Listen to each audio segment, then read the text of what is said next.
Japan के एक छोटे से प्रांत संगीत में रहता था। वेकेशंस का समय था। सभी बच्चे अपने ग्रैंड पेरेंट्स के घर जा रहे थे। कॉलोनी में उसके साथ खेलने के लिए कोई नहीं बचा था। क्या हुआ? यहाँ अंधेरे में क्यों बैठे हो? एग्जाम्स खत्म हो गए, अब जाओ जी भर के खेलो। नहीं, मैं यहीं ठीक हूँ मॉम। क्या हमारा कोई गाँव नहीं है? क्या हम वेकेशन के लिए नहीं जा सकते? डैड, दादी के घर चलते हैं ना प्लीज। क्या कहा दादी के यहाँ? कितनी बार समझाया तुम्हें कि हम वहां नहीं जा सकते? हर बार वही जिद लेकर बैठ जाते हो। पापा के गुस्से में चिल्ला कर दिए हुए जवाब से योमी कांप उठा था। योमी के बाहर जाने के बाद जानती हो ना मैं क्यों नहीं जाना चाहता वहां। जो कुछ गांव में हुआ उसके बाद माँ ने यही कहकर मुझे शहर भेजा था कि मैं कभी उस मनहूस गांव की ओर लौट कर ना आऊं। इसी वजह से उस गांव में सिर्फ बुजुर्ग रह गए हैं। कोई भूल कर भी अपने बच्चे को वहां नहीं रखता क्योंकि वो आज भी इंतजार कर रही है।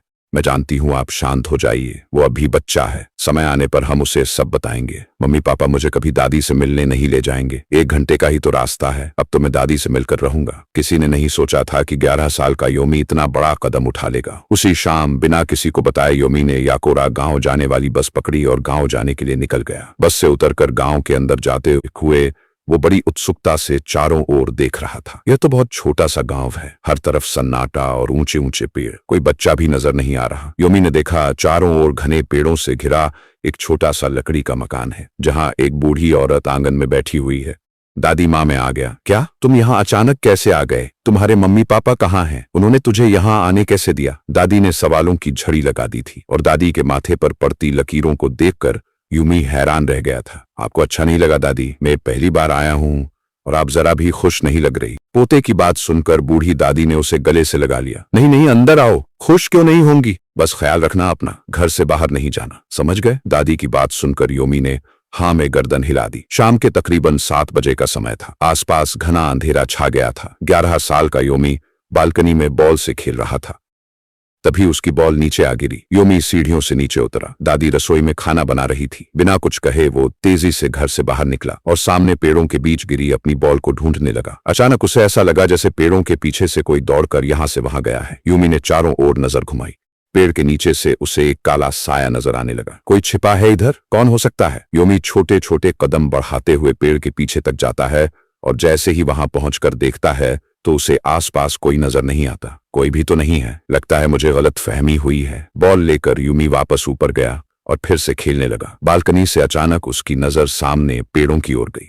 एक बार फिर उसे एहसास हुआ जैसे पेड़ के पीछे छिपकर कोई बार बार उसे देख रहा है। योमी को थोड़ा अजीब लग रहा था। ना चाहते हुए भी बार बार उसकी नजर सामने लगे पेड़ों पर ही जा रही थी। अचानक उसने देखा पेड़ के पीछे से एक 8 फीट ऊंची आकृति बाहर आई जिसने सर पर बड़ा सा हेट लगा रखा था और ठीक उसकी बालकनी के सामने आकर खड़ी हो गई। वो लगातार वहीं पर खड़े रहकर योमी को घूर रही थी। तभी योमी के कानों में एक अजीब और डरावनी आवाज सुनाई पड़ी। तो अब यूमी को एक अजीब सा डर महसूस होने लगा था।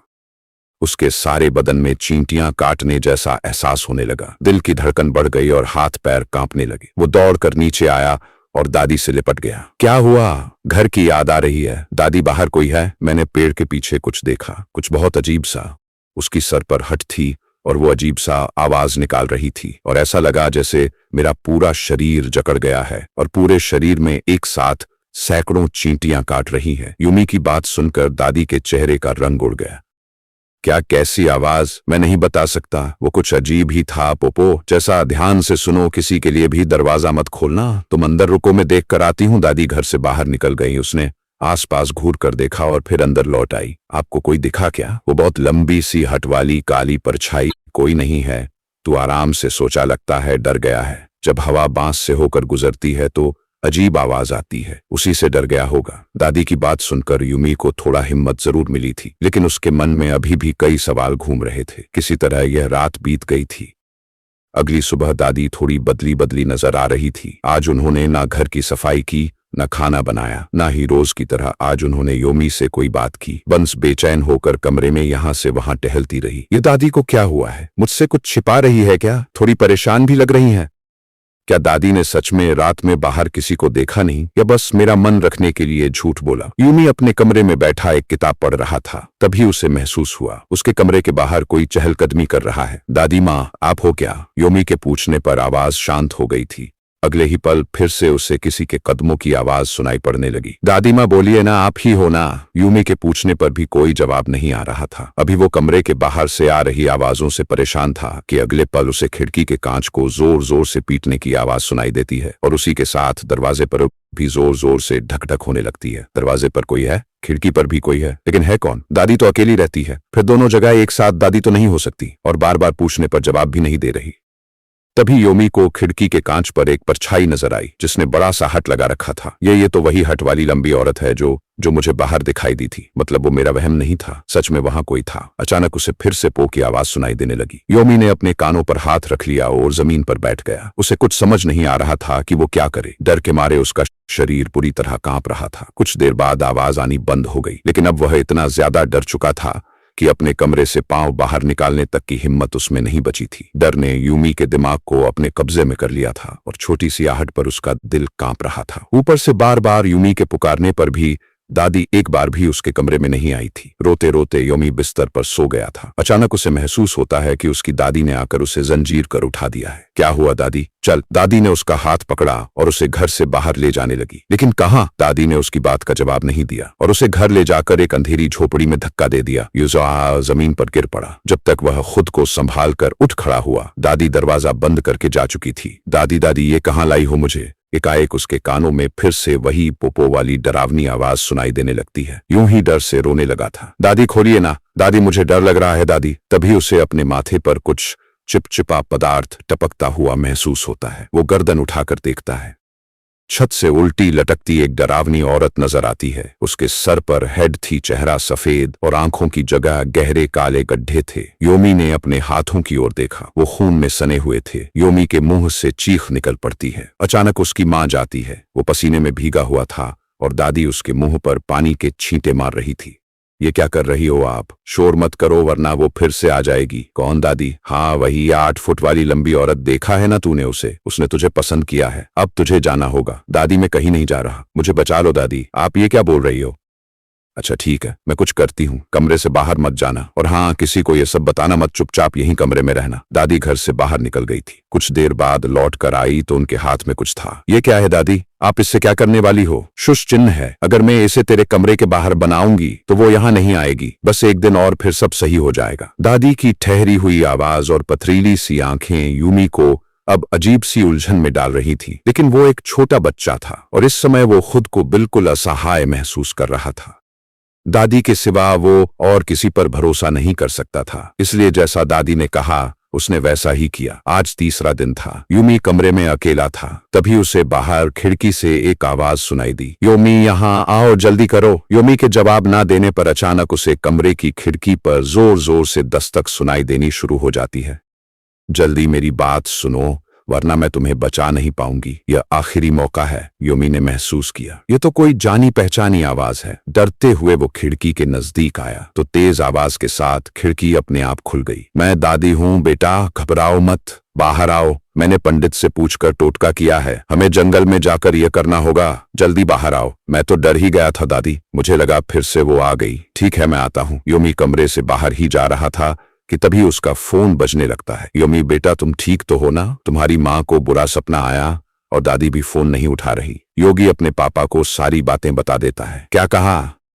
इतना सब हो गया और माँ ने तुझे अभी तक पुजारी को नहीं दिखाया? क्या घर में कोई पुजारी आया था? नहीं, बस दादी ने कुछ अजीब सी आकृति बनाई है सफेद रंग से। कहाँ इससे वो मेरे पास नहीं आएगी। मुझे कुछ ठीक नहीं लग रहा। तुम खुद को कमरे में बंद कर लो। चाहे कोई भी बाहर आने को कहे तुम बाहर मत आना, चाहे तुम्हारी दादी ही क्यों ना हो। तुम जानते नहीं ये सब क्या है। लेकिन पापा दादी खिड़की से मुझे बाहर बुला रही हैं। कहती है जंगल में जाकर टोटका करना होगा। कोई टोटका नहीं रोक सकता उसे। ये सब उसकी चाल है। तू जानना चाहता था ना कि मैं यहाँ क्यों नहीं आता? सुन, कई साल पहले जब मैं एक 7 साल का छोटा बच्चा था, हमारे गांव में एक औरत रहती थी जिसकी लंबाई 8 फीट थी। लोग उसकी लंबाई का मजाक बनाते थे और उससे बात नहीं करते थे। गांव की औरतें कहती थीं कि इतनी लंबी औरत होना एक अभिशाप है, उसके आसपास रहना मतलब अनिष्ट को बुलाना। इसलिए गांव के लोगों ने उसे बॉयकॉट कर दिया था। वो अकेली रहती और अक्सर अंधेरा होने के बाद जंगल की ओर जाती। एक दिन गांव में लोगों ने अफवाह फैलाई कि वो औरत काला जादू करती है, इसलिए रात में जंगल जाती है। अब तो गांव के लोग उसकी परछाई से भी घबराने लगे थे। एक दिन गांव में कोई बच्चा गायब हो गया। गांव के लोगों ने बताया कि दिन ढले वह औरत भी जंगल की ओर गई थी। पूरे गांव में खबर फैल गई कि हाथी शाह कुसामा ने ही अपने काले जादू के लिए बच्चे की बलि दी है। वो कहती रही वो बेगुनाह है, लेकिन कोई नहीं माना। उसे आधी रात को ही गांव से बाहर निकाल दिया गया। अगले दिन उसकी लाश जंगल में मिली, जो बहुत बुरी हालत में थी। शायद गांव वालों ने उसके साथ कुछ बहुत बुरा किया था। कहने को तो वो मर गई थी, लेकिन उसकी आत्मा ने यह गांव कभी नहीं छोड़ा। वो छिपकर गांव के बच्चों को देखती और जिसे अपना शिकार चुनती उसे तीसरे दिन ले जाती। जैसे हाची दिखाई देती, तीसरे दिन वह ऐसे गायब हो जाता कि आसमान पाताल एक करने पर भी कोई सुराग न मिलता। एक एक करके कई बच्चे गायब होने लगे। तब से इस गांव में एक भी बच्चा नहीं है। सभी ने अपने बच्चों को यहाँ से दूर भेज दिया। जिसे तुमने देखा वो हाचिशा कुसामा ही है। आज तीसरा दिन है, वो तुझे लेने आई है। मुझे ऐसा लगता है उसने माँ को भी अपने बस में कर लिया है। जो निशान माँ ने बनाए उन्हें हटा दो और अपने कमरे के चारों ओर नमक से एक रेखा बना लो। हम 1 घंटे में वहां पहुंच जाएंगे। पापा के कहे अनुसार योमी ने खुद को कमरे में कैद कर लिया और नमक से अपने कमरे को सुरक्षित कर लिया। जब उसके मम्मी पापा वहां आए तो उन्होंने देखा कि दादी का शरीर सामने के पेड़ में एक बड़ी सी शाखा से लटका हुआ था।